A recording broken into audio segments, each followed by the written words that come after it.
मैंने GPSC clear किया class 1, Gujarat में रैंक 34 था। यूपीएससी क्लियर किया, rank 570, IPS, becoming the youngest IPS of Gujarat at such a early age. And then people come to you and बोलते हैं आप बहुत नसीबदार है, you are very lucky. I tell them in reverse, luck favours the brave. कोई अपना luck साथ में लेके नहीं आता, वो बनाना पड़ता है। अगर आपके पास रिस्क लेने का एटीट्यूड है, सी मैं गुजराती हूं and we know the business, and business का एक ही फंडा है, higher the risk higher the profit. So अगर 8:30 को आपका एक्सीडेंट होता है और 9 o'clock आप मेंस की एग्जाम देने जा सकते हैं, इंटरव्यू से पहले 1 महीने तक आप हॉस्पिटलाइज्ड है और उससे 1 वीक पहले आप दिल्ली जाके उसकी प्रिपरेशन कर सकते हैं, तो luck has to come with you. उसको आना पड़ेगा और आपको आईपीएस बनाना पड़ेगा।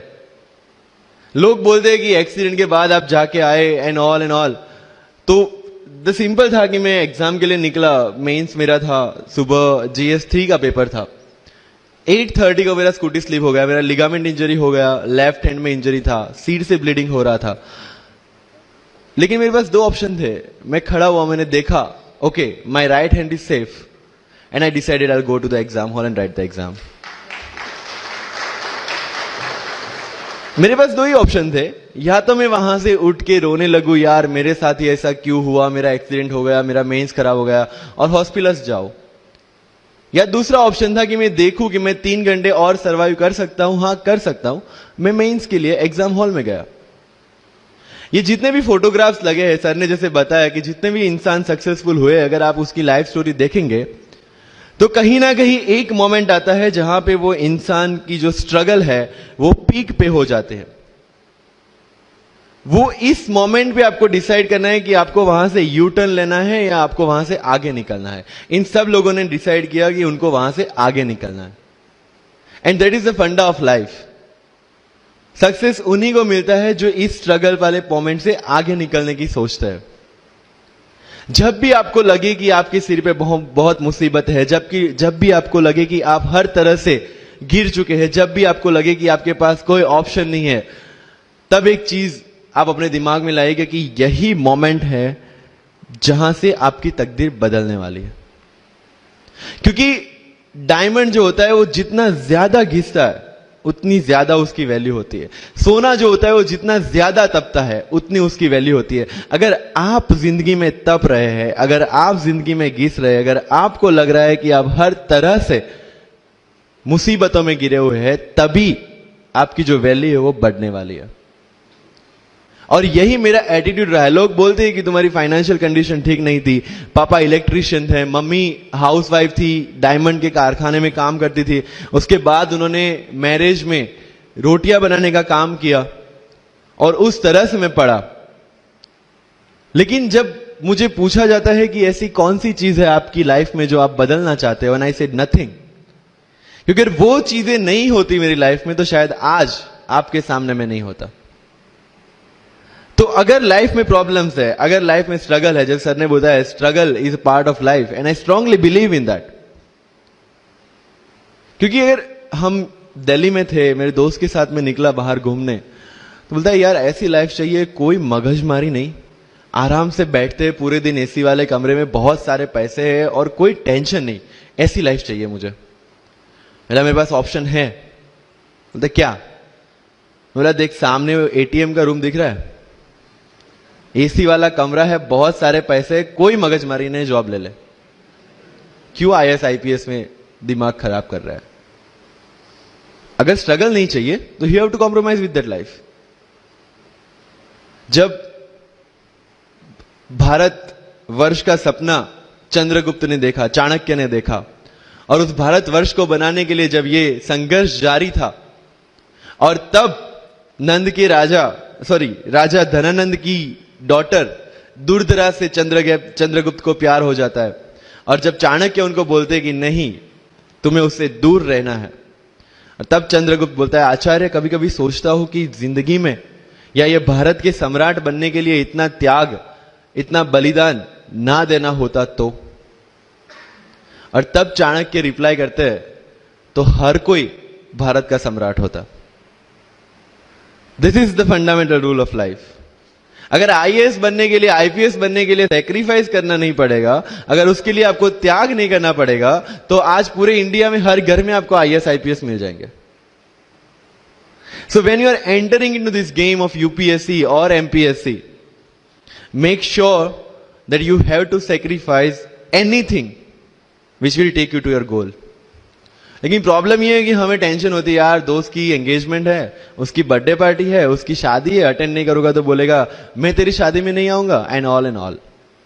लेकिन बिलीव मी, जब आप आईएएस बन जाओगे, वो सामने से याद दिलाएगा, भाई इनविटेशन कार्ड नहीं भेजा तूने। समझ रहे हो? तो जो कुछ भी इसके लिए सेक्रीफाइस कर रहे हो, वो जब आप उस पोस्ट पे पहुंचोगे, सब कुछ वर्थ है, सब कुछ। मेरा इंटरव्यू था यूपीएससी का, मुझे एग्जैक्ट डेट याद है, 23 मार्च को मेरा इंटरव्यू था। 20 फरवरी को मुझे हॉस्पिटल में एडमिट किया गया क्योंकि मुझे इन्फेक्शन हो गया था बॉडी में, एंड बहुत हाई फीवर था, तो आईवी के अलावा कोई ऑप्शन नहीं था। 1 मार्च को ठीक होके मैंने सोचा चलो दिल्ली निकलते हैं। 2 मार्च को मैं दिल्ली पहुंचा। 3 मार्च को वापस से टॉन्सिलाइटिस का अटैक होने की वजह से फ्लाइट लेके वापस से पालनपुर, अहमदाबाद, अगेन हॉस्पिटलाइजेशन। 15 मार्च को I got relieved from the hospital. 16 मार्च को मैं दिल्ली पहुंचा और 23 मार्च को I gave my UPSC interview. तो 1 महीने का हॉस्पिटलाइजेशन। उसके बाद जब दिमाग में ये था कि मेरे साथ जो लोग इंटरव्यू दे रहे हैं वो 1 महीने से प्रिपरेशन कर रहे हैं, एंड 1 महीने से मैं हॉस्पिटल में था, again I thought this is the moment to prove yourself. I went to the interview और पूरे इंडिया में 2nd highest marks in interview for the entire life. कि जितने भी कंप्लेंट्स आपकी लाइफ में है, मैं यहां से आता हूं, मेरे पेरेंट्स ये करते हैं, मैं वो करता हूं, मेरा इंग्लिश अच्छा नहीं है, मेरा मैथ्स अच्छा नहीं है, ये सारे हमने अपने आप को दिए हुए एक्सक्यूजेस है। You have to find the solution by yourself. अगर इंग्लिश नहीं आता है, I can start with the 5th standard book, और 5th स्टैंडर्ड बुक से भी शुरुआत करने में अगर मुझे अपना ईगो बीच में आ रहा है, then I can not learn it at any stage of my life. Start with the 5th standard book, start listening English, start speaking English. अगर बोलने में शर्म आती है, अपने मोहल्ले के किसी 3-4 बच्चों को जो 1st 2nd स्टैंडर्ड में, उनको उठाओ और उनके साथ बातें करो। उनको वैसे भी समझ में नहीं आ, और अपने को वैसे भी पता है अपन क्या बोल रहे हैं। Getting my point? तो अगर वहां पे भी अगर ईगो बीच में आ रहा है, start doing like this, start speaking. मैं 11th-12th में था, मुझे पता था मेरा इंग्लिश कैसा है, फिर भी I used to speak English, क्योंकि मुझे पता है सामने वाले को तो वैसे भी समझ में नहीं आ रहा है। अगर किसी मूवी में इंग्लिश डायलॉग सुन लिया, पूरा दिन मेरे दिन, मतलब जहां पे भी कोई भी बात करूंगा, मैं वहां पे वो डायलॉग घुसाऊंगा। This attitude should be there. तो लाइफ में जो मैं कंप्लेनिंग एटीट्यूड की बात कर रहा था, वो कंप्लेनिंग एटीट्यूड आपको कहीं पे भी नहीं ले जाएगा। You have to put all your complaints aside, start preparation. क्योंकि आज तक दुनिया यह मानती थी कि एक भी शब्द बिना बोले हम अपनी बात एक्सप्रेस नहीं कर सकते। तब हमारे साथ थे चार्ली चैपलिन, जिन्होंने एक भी शब्द बिना बोले सारी दुनिया को एंटरटेन किया। आज भी दुनिया जब यह मानती है कि सिर्फ औरतें अच्छा खाना बना सकती है, हमारे सामने संजीव कपूर, जिन्होंने पूरी दुनिया को भारत का स्वाद चखाया। आज भी अगर दुनिया यह मानती है कि अकेले इंसान से कुछ नहीं हो सकता, हमारे सामने महात्मा गांधी, जो अकेले चले थे और पूरा देश उनके पीछे चला था। आज भी दुनिया अगर यह मानती है कि धनवान बनने के लिए धनवान घर में पैदा होना जरूरी है, हमारे सामने धीरूभाई अंबानी, जिन्होंने पूरी दुनिया को एक सपना दिखाया, कर लो दुनिया मुट्ठी में। और आज रिलायंस इंडस्ट्री वर्ल्ड की और इंडिया की सबसे बड़ी इंडस्ट्री है। आज भी दुनिया अगर यह मानती है कि हम कम एज, ज्यादा एज में कुछ नहीं कर सकते, हमारे सामने अमिताभ बच्चन, जो आज भी एक साल में 3 ब्लॉकबस्टर मूवीज देते हैं। अगर आप ये मानते हैं कि सिविल सर्विस में आने के लिए आपका बैकग्राउंड होना जरूरी है, आपके सामने Shahrukh Khan without any background आज भी बॉलीवुड का बादशाह है। अगर आज तक दुनिया यह मानती थी कि हम सिर्फ धरती पे रहने के लिए बने हैं, हमारे सामने नील आर्मस्ट्रांग, जो चंद्र पे जाके आए। आज तक हम ये जानते हैं कि हम क्या है, हम क्या बन सकते हैं, ये जानने का टाइम शुरू होता है अब। Thank you so much.